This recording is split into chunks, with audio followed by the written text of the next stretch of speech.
Bonjour à tous, je vous invite à écouter l'extrait de l'épisode que je vais publier dimanche. C'est un petit aperçu de la discussion que j'ai menée avec mon invité qui est, je ne vous le cache pas, absolument passionnante. Bonne écoute et à dimanche pour entendre l'intégralité de l'épisode.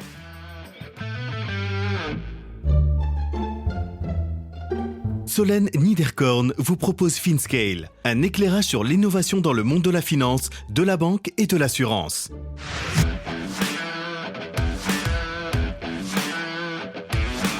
Révolutionner la valo pour faciliter la vie des fonds. Yann Magnan, CEO et cofondateur de 73 Strings. J'étais arrivé à la conclusion, et quelques-uns de mes collègues par ailleurs étaient arrivés à la même conclusion, je ne suis pas le seul, que l'on faisait tout manuellement et qu'il était temps de mettre un peu plus de technologie dans tout ça. C'est bon d'entendre ça. C'est bon d'entendre ça, je suis tout à fait d'accord. Certains pourraient le discuter, mais moi je pense que c'est bon en fait. Et donc mettre un peu plus de technologie dans des processus, mettre un peu plus de technologie dans l'évaluation de manière générale, pour fluidifier le travail et pour rendre les choses plus faciles pour les gens qui font ces métiers-là. Inconnu du plus grand nombre, le métier de valorisateur revêt un rôle central dans l'évaluation des actifs et dans la vie des fonds.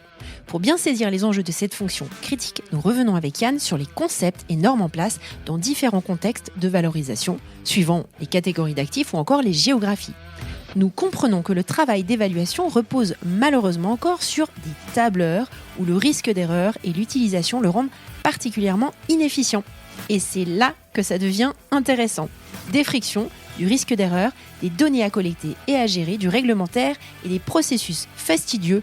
Tous les ingrédients sont là pour y mettre de la tech.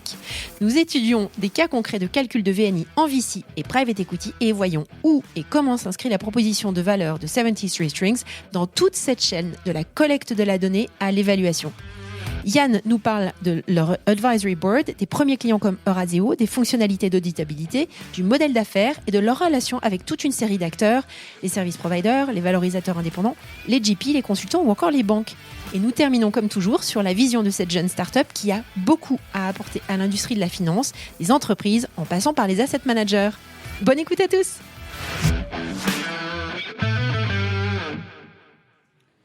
Bonjour à tous, bonjour Yann. Bonjour Solène. Je suis ravie de t'avoir sur FinScale pour enregistrer dans ce super endroit dans lequel je vais à chaque fois que j'enregistre au Luxembourg qui s'appelle le Bazar et dans lequel je t'invite à venir quand tu viens au Luxembourg. Est-ce que je peux te demander s'il te plaît de te présenter aux auditeurs ? Avec plaisir. Donc je m'appelle Yann Magnan. J'ai 51 ans depuis hier. J'ai fait une carrière relativement longue, un peu plus de 25 ans dans le monde du conseil financier, Corporate Finance Evaluation. Et depuis maintenant 3 ans, je suis start-upper et entrepreneur dans la tech. D'où c'est venu ça ?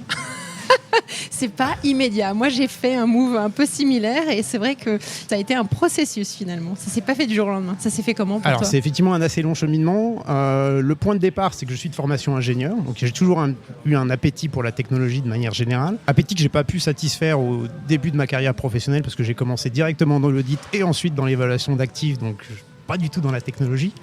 En revanche, j'ai toujours eu une envie de développer ma propre boîte, donc une volonté entrepreneuriale. J'ai commencé chez un Big Four, ensuite on m'a proposé de monter le bureau de Paris d'un groupe de conseil financier américain, ce que j'ai fait. Donc première étape entrepreneuriale, j'ai développé un bureau from scratch, avec cet avantage compétitif extrêmement intéressant pour moi, qui est que c'était pas mon argent, donc très bien. Donc j'ai eu cette expérience. Et un puis galop ensuite, d'essai alors ? Un bon galop d'essai, développer un business à partir de zéro, le faire croître. Et puis ensuite, s'est posé la question de se dire, mais finalement, est-ce qu'il ne faut pas que je monte mon propre business ? Donc, quelques années de ça, j'ai répondu par la positive, il faut que je me lance, il faut que je monte mon propre business. Et il m'est apparu évident à ce moment-là que la façon de le monter, c'était en se lançant dans la tech. Et en se lançant dans la tech par rapport à ce que moi je savais faire. Donc, mon métier d'évaluateur, mon métier en corporate finance, j'étais arrivé à la conclusion, et quelques-uns de mes collègues par ailleurs étaient arrivés à la même conclusion, je ne suis pas le seul, que l'on faisait tout manuellement et qu'il était temps de mettre un peu plus de technologie dans tout ça. C'est bon d'entendre ça. C'est bon d'entendre ça, je suis tout à fait d'accord. Certains pourraient le discuter, mais moi je pense que c'est bon en fait. Et donc mettre un peu plus de technologie dans des processus, mettre un peu plus de technologie dans l'évaluation de manière générale pour pour fluidifier le travail et pour rendre les choses plus faciles pour les gens qui font ces métiers-là. Alors moi, j'ai touché du doigt dans ma carrière la valorisation des actifs à différents moments, que ce soit quand j'étais analyste financier, dans les fonds d'investissement, les calculs de NAV, de valeur nette d'inventaire, ou quand j'ai travaillé dans la banque. Est-ce que tu pourrais nous expliquer finalement ce que c'est que le métier de valorisateur, valuer en anglais, c'est ça, et qui a besoin d'outils finalement pour de la valo? Oui, assez vaste, j'imagine. Mais... Je te regarde et je me dis c'est très très vaste comme question. Alors je vais peut-être commencer par le départ. À quoi sert une évaluation de tiers ? Une évaluation de tiers sert à donner de la confiance.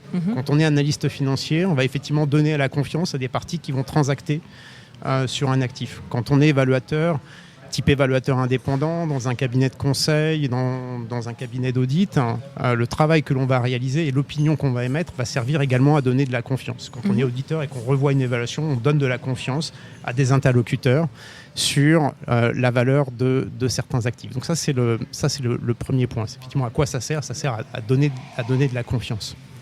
Le deuxième point, c'est que l'évaluation est un mix entre de la science et de l'art. J'ai dit ça à tous les jeunes qui viennent me voir, que je prends en stage ou en débutant, qui me posent la question, qu'est-ce que l'évaluation ? C'est une science, parce que c'est très mathématique. On parle de modèles de discounted cash flow, donc il y a beaucoup de maths, pas forcément des maths extrêmement sophistiquées, mais en tout cas, il y a beaucoup de formules mathématiques. Je revois mes feuilles Excel. Voilà, c'est ça, plein de feuilles Excel. C'est là où je voulais en venir, beaucoup de feuilles Excel. Ouais. Mais à côté de ça, c'est aussi un art, parce que à la fin, pour émettre une valeur sur un actif, il faut qu'il y ait quelqu'un qui émette un jugement, qui se dit, finalement, compte tenu de toutes les informations que j'ai reçues, compte tenu de tous les calculs que j'ai pu faire, je pense que la bonne valeur est X, Y ou Z. Ou dans une fourchette entre A et B, dans une fourchette entre C et D. Donc d'un actif financier, d'une société, d'un parc d'immobilier, d'un dérivé, de n'importe quoi en fait. Il y a toujours du jugement. Il y a toujours une part de jugement qui doit être mise en œuvre. Donc l'évaluation, c'est ça. C'est à la fois une opinion qui sert sur le marché, qui sert à fluidifier, à créer de la transparence, et donc à faciliter des transactions. Et c'est de l'autre côté, techniquement, effectivement, des calculs avec du human judgment. Vous venez d'entendre un extrait de l'épisode que je vais publier dans quelques jours. Alors ne restez pas trop loin de votre plateforme de podcast pour pouvoir profiter de tout l'enregistrement.